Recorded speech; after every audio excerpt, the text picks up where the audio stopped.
Ará olùfẹ́, mo kí yín káàbọ̀ síwájú Ọlọ́run lónìí bí a ti péjọpọ̀ láti kẹ́kọ̀ọ́ lábẹ́ ẹsẹ̀ Jésù Kristi pé Olúwa nínú àánú rẹ̀ yóò bá wa sọ̀rọ̀, yóò sì mèsì wa ní orúkọ Jésù.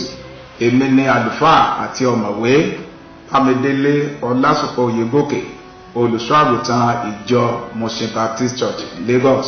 Mo ń sọ àsọtẹ́lẹ̀ yìí sínú ayé rẹ lónìí pé ní gbogbo ọ̀nà rẹ Olúwa yóò máa darí rẹ sí ipa ọ̀nà òdodo.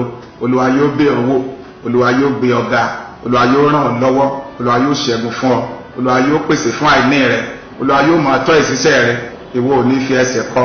Láti òní lọ ààbò Ọlọ́run yóò dájú lórí rẹ ní orúkọ ti Bàbá, ní ti Ọmọ àti ní ti Ẹ̀mí Mímọ́. Àmín.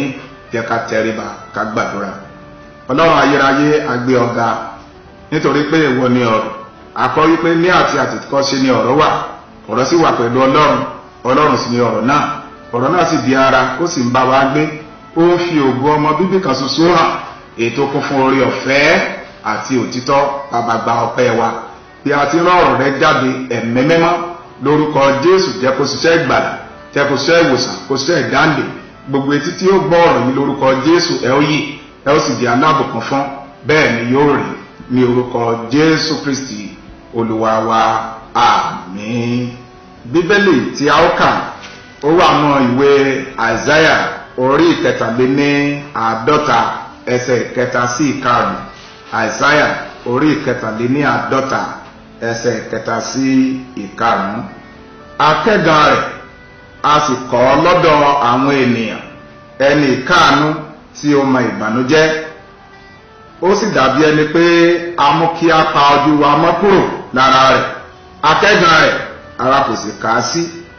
Lóòótọ́ ó ti ro ìbìnújẹ́ wa, ó sì gbé ìkáàánú wa lọ, ṣùgbọ́n àwa kà á sí bí ẹni tí a lù láti ọ̀dọ̀ Ọlọ́run, tí a sì pọ́n lójú.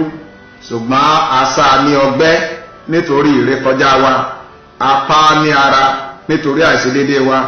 Ìnà àlàáfíà wa wà lára rẹ̀, àti nípa ìnà rẹ̀ ni a mú wa lára dá. Èyí ni ọ̀rọ̀ Ọlọ́run. Kí Olúwa kó bùkún ọ̀rọ̀ rẹ̀ fún ìgbàlà ọkàn wa. Àmín.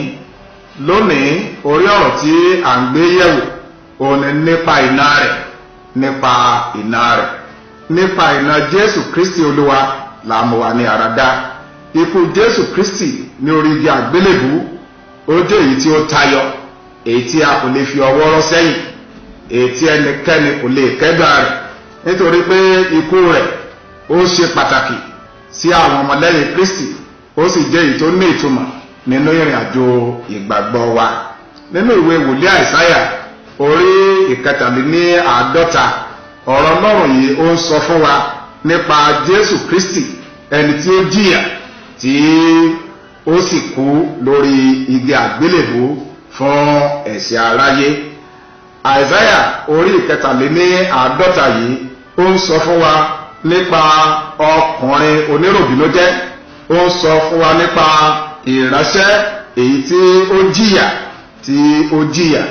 Bẹ́ẹ̀ ni ìwé wòlíì Àìsáyà yìí orí 53 ó jẹ́ èyí tó yàtọ̀ gédégédé, ó sì jẹ́ èyí tí ó ní agbára, tí ó ń sọ fún wa nípa bí Ọlọ́run bí ó ti yan ọkùnrin tí a nà, ọkùnrin oníròbìnújẹ́ yìí tí í ṣe Jésù Kristi, láti kú fún ẹ̀ṣẹ̀ wa, láti kú fún ẹ̀ṣẹ̀ wa, tí kò sì wù ọba ńlá kan láti ṣe eléyìí fún wa. Nípa iná rẹ̀ ni a mú wa lára dá. Ó ń sọ fún wa bí Jésù Olúwa ṣe kú àti àwọn iṣẹ́ rẹ̀ tí ó rọ̀ mọ́ ikú rẹ̀ lórí igi àgbélébú. Ó ń sọ fún wa nípa ìrúbọ kan ṣoṣo tí Ọlọ́run ṣe nípa ọmọ rẹ̀ fún aráyé nípasẹ̀ Jésù Kristi. Bákan náà ó ló ń sọ fún wa wípé ẹnìkan ó ń bẹ tí ó ru àìṣedéédé wa, ẹnìkan bẹ ikú oró tí àwa ìbá kú, ìyà ẹ̀ṣẹ̀ tí àwa ìbá jẹ, ó ní Jésù Olúwa ó ti kú lọ. Ó ní ẹni tó ru ìbànújẹ́ wa, ẹni tó ru ìkáàánú wa, ó ní ẹni tí a nà, ẹni tí a pa lára, ẹni tí a pọ́n lójú, ẹni tí a jẹ níyà. Bẹ́ẹ̀ ni ìnà àlàáfíà wa ó sì ń bẹ ní ara rẹ̀. Ògo ni fún Ọlọ́run ní òkè ọ̀run. Nípa iná rẹ̀ ni a mú wa lára dá. Jésù Olúwa kú lórí igi àgbélébùú, nítorí náà a ní àǹfààní sí ìwòsàn, sí ìmúláradá, bóyá nípa ti ara ni o tàbí nípa ti ẹ̀mí. Bẹ́ẹ̀ ni ọmọlẹ́yìn Kristi ló yẹ kí a di ìlérí ìwòsàn yìí, ìmúláradá yìí ká dì mú ṣinṣin fún ìgbésí ayé wa.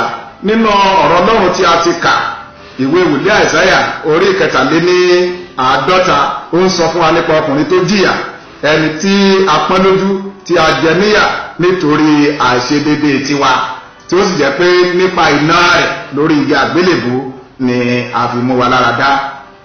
Àìsáyà ó ń sọ nípa ẹnìkan tí ó ru ẹ̀ṣẹ̀ wa lọ. Nígbà tí ó ru ẹ̀ṣẹ̀ wa lórí igi àgbélébùú, a bu ẹ̀ṣẹ̀ wa mọ́lẹ̀, a sì rí ìdáríjìn àti ìdáǹdègbà nípa ikú rẹ̀, ìrúbọ ikú rẹ̀ lórí igi àgbélébùú ní Káfárì. Jésù kú fún wa kí àwa bá lè gba òmìnira. Ó kú fún wa ká bá lè di òmìnira kúrò lọ́wọ́ ẹ̀ṣẹ̀, kúrò lọ́wọ́ èṣù, kúrò lọ́wọ́ ayé, ká lè gba òmìnira ní àtẹ̀yìnwá, ká lè gba òmìnira nísinsìnyí, àti ká lè gba òmìnira ní ọjọ́ iwájú. Ẹni tí ó wà ní ọwọ́ ọ̀tún Ọlọ́run Olódùmarè tí ó sì bẹ̀bẹ̀ fún wa ní ọ̀dọ̀ Ọlọ́run Baba. Nípa iná rẹ̀ ni a mú wa lára dá. Ọkùnrin ẹnì káàánú yìí ó ní a sọ fún wa wípé iná rẹ̀ lórí igi àgbélébùú ó ní nǹkan ṣe pẹ̀lú àìlera nínú àgọ́ ara wa, ó ní nǹkan ṣe pẹ̀lú àìsàn nínú àgọ́ ara wa, ó ní nǹkan ṣe pẹ̀lú ohun tí a lè pè ní ìdààmú nínú ọkàn wa, torí pé Jésù Olúwa ó ní ẹni tí a nà, tí a pa nítorí tiwa. Ó wu Ọlọ́run láti nà á nítorí tiwa lórí igi àgbélébùú, kí a bá lè rí ọ̀nà àbáyọ sí ẹ̀ṣẹ̀, ká bá lè rí ọ̀nà àbáyọ sí ìdààmú àti wàhálà tó lè dé bá ayé wa. Nípa iná rẹ̀ ni Ọlọ́run ti ṣètò ọ̀nà àbáyọ láti gba ìwòsàn, láti gba ìmúláradá, láti gba ìtúsílẹ̀ àti ìdáǹdè kúrò ní ọwọ́ ẹ̀ṣẹ̀, kúrò ní ọwọ́ èṣù àti kúrò nínú àìsàn. Nípa iná rẹ̀ ó ní a rí orí ọ̀fẹ́ ìwòsàn ńlá gbà ní ọ̀dọ̀ Ọlọ́run. Nípa iná rẹ̀ láti ní àlàáfíà pẹ̀lú Ọlọ́run, torí pé Jésù Olúwa ó san gbogbo ìgbèsè ẹ̀ṣẹ̀ yìí tí a jẹ.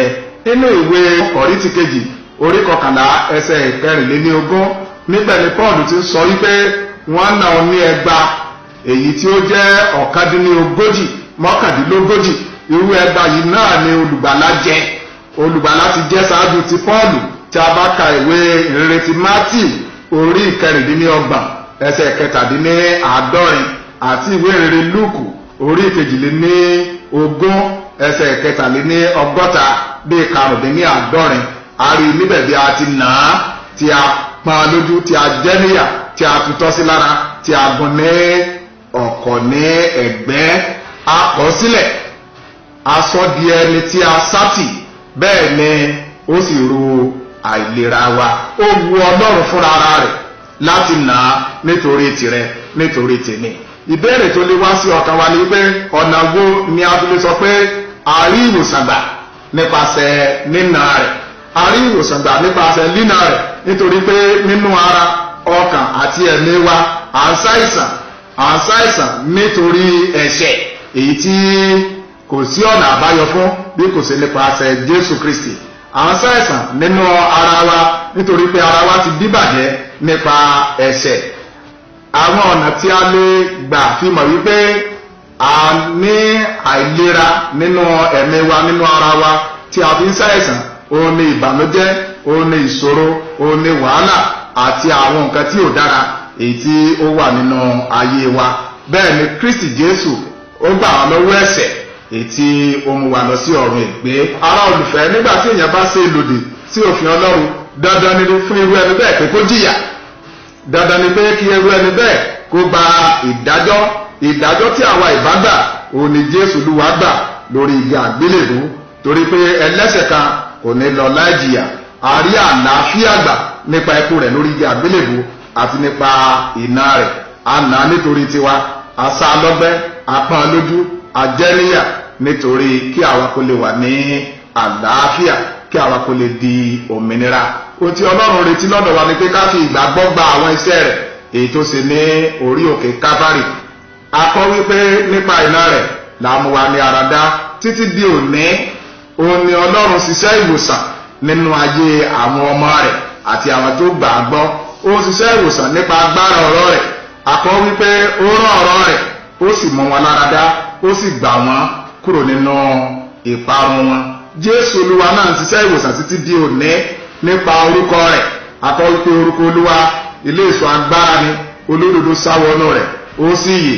Bíbélì sọ fún wa pé a fún wa ní orúkọ kan tó borí gbogbo orúkọ, pé ní orúkọ Jésù Kristi ní kí gbogbo ẹkún máa wólẹ̀, kí gbogbo àwọn kó máa jẹ́wọ́ pé Jésù ní Olúwa, fún ògo Ọlọ́run Baba. Ògo ni fún orúkọ Olúwa.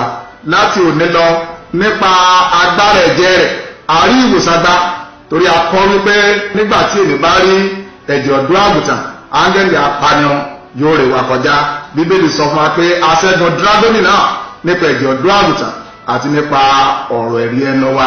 Nínú Iṣẹ́ àwọn Àpọ́stélì orí 10 ẹsẹ̀ 45 a kọ́ wípé gbogbo ibi tó bá ti lọ ló ti ṣiṣẹ́ ìyanu. Jésù Kristi Olúwa, ẹni tí Ọlọ́run dá ẹ̀mí mọ́lé lórí, tó ń ṣe dídára, tó ń lajú afọ́jú, tó ń jí òkú dìde, tó ń sọ àdá di ọlọ́mọ, ó wà láàyè lónìí láti ṣe ìyanu nínú ayé rẹ̀. Ọlọ́run ṣetán láti dá ọ nídè, láti sọ ọ́ dòmìnira. Mo súre fún ọ lónìí lórúkọ Olúwa wípé ìwọ kó wà ní àlàáfíà, kí Olúwa kó sọ ọ́ dòmìnira, kó Olúwa kó tú ọ sílẹ̀ kúrò ní ìgbèkùn àìsàn, kúrò ní ìgbèkùn ìpájú àti ìdààmú tó dé bá ayé rẹ̀. Mo sọ fún ọ lónìí bí Olúwa ti ń bẹ, tí ẹ̀mí rẹ̀ ń bẹ láàyè, pé ìwọ di aṣẹ́gun lórí ayé, ìwọ di aṣẹ́gun lórí ẹran ara, ìwọ di aṣẹ́gun lórí àìsàn, ìwọ di aṣẹ́gun lórí àìlera, ìwọ di aṣẹ́gun lórí gbogbo ìṣòro èyí tí ò ń là kọjá. Gbìyànjú kó o gbé ìgbésẹ̀ ìgbàgbọ́ lónìí, kó o pe Jésù Olúwa sínú ayé rẹ̀ láti fún ọ ní ìwòsàn, láti fún ọ ní ìmúláradá, láti sọ ọ́ di aṣẹ́gun nínú ìrìn àjò rẹ̀.